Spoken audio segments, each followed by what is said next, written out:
Selamat malam, Al. Gimana? Masih sering begadang-begadang gitu kah? Untuk malam ini, aku akan bercerita tentang aku dan adik aku. Kebetulan hari ini, malam ini adalah malam Lebaran, dan dimana kita semua pasti akan merayakannya. Kisahku ini adalah kisah di mana kakak dan adik menjalin suatu permusuhan. Sebenarnya sih ceritanya panjang banget, tapi akan aku ringkas sedikit ya. Awal mula aku berantem sama adik aku itu karena masalah soal harta orang tua, yang mana ketika ayah aku meninggal baru beberapa hari dan tanahnya masih basah, adik aku sudah membahas soal warisan. Dan di situ pula aku marah-marah. Karena apa? Karena dia tidak menghargai kondisi kita yang sebenarnya sedang dalam berduka, ya kan? Dan di situ kita berantem karena masalah yang berhubungan dengan warisan itu. Dia selalu beranggapan bahwa adat punya dia dan adat punya kita itu sama. Gini maksudnya, adik aku kan sudah berumah tangga dan dia punya adat sendiri. Dalam keluarga besarnya, keluarga besar suaminya, harta itu akan dibagi di saat orang tua itu meninggal, dan hari itu juga harta sudah dibagi-bagi. Dan berbeda dengan keluarga kita. Keluarga kita itu hampir 80% tidak pernah membahas soal harta warisan. Di hari-hari yang masih dalam keadaan berduka ini, kita bahas itu tidak pernah seperti itu. Dan di situ akhirnya aku dan adik aku berantem, dan sempat aku dipisah sama tante aku dan sama suami adik aku. Dan dari situlah kita bermusuhan dan kita saling mengeblok nomor HP kita di HP kita masing-masing. Selang berapa lama? Sekitar 2 tahun. Itu waktu yang cukup lama buat aku sama adik aku bermusuhan. Di tahun yang pertama, di saat lebaran seperti ini, aku tidak mau bertemu dengan adik aku dan aku selalu menghindar. Meskipun kadang mama aku itu memaksa aku untuk bersilaturahmi di hari lebaran itu di tempat adik aku. Kenapa aku menolaknya? Karena aku adalah kakak tertua. Dan seharusnya adik dulu yang datang ke tempat aku, baru aku datang ke tempat adik aku. Urutannya sih seharusnya seperti itu. Tapi aku tidak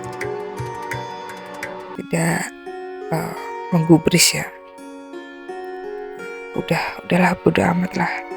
Di saat sempat bertemu di rumah mama aku cuek. Dan aku akhirnya meninggalkan rumah mamaku karena aku tidak mau terpancing emosi lagi. Karena kalau diingat-ingat masalah kejadian di saat ayah aku meninggal, ayah kesayangan aku meninggal, di saat itu juga aku benar-benar benci sama dia dan gak mau maafin dia. Tapi karena ini selang sudah 2 tahun berjalan, dan hari ini dia datang bersama suami dan anaknya. Kita sempat acuh tak acuh, gak saling sapa, cuma mendekati kita duduk bersama, dia cuma bersalaman aja. Habis itu aku tinggal pergi menghindari dia, ya kan. Pergi, tapi gak lama juga aku pergi, pulang, dan dia masih di rumah. Karena aku udah lihat dari jauh ada mobil dia yang masih terparkir di depan rumah.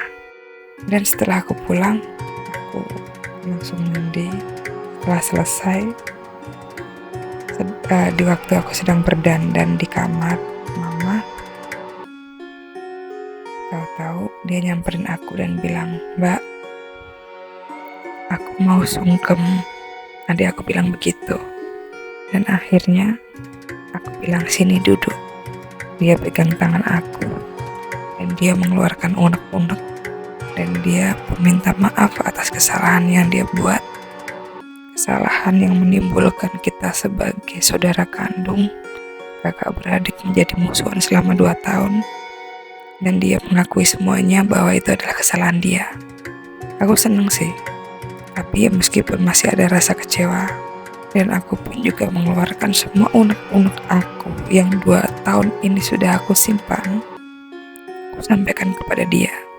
Aku ngomong dari A sampai Z. Dia pun juga sama. Dan akhirnya kita saling berbaikan. Dan kita sama-sama menangis. Ya namanya juga saudara kandung ya kan. Berantem kita kayak apa, pasti suatu saat akan bersama lagi. Karena suatu saat pun kita sebagai kakak beradik, kita bakalan saling membutuhkan. Ya gak sih? Ya begitulah kisah-kisah aku yang sangat aneh. Hingga bermusuhan sampai 2 tahun lamanya. Yalah, buat kalian, tolong kalian saling menjaga komunikasi silaturahmi bersama keluarga kalian, terutama kalian yang mempunyai saudara kakak adik. Karena sebenarnya kita bermusuhan itu tidak enak. Kita ambil positifnya aja. Jika memang ada sesuatu hal yang tidak baik untuk disampaikan, lebih baik tidak usah disampaikan. Biar tidak menyinggung perasaan dan hati saudara kita sendiri. Jadi buat kalian selalu berbahagia. Buat kalian yang mempunyai keluarga besar dan selalu tetap rukun. Dan sekali lagi, selamat Hari Raya Idul Fitri, minal aidin wal faizin, mohon maaf lahir dan batin. Selamat malam.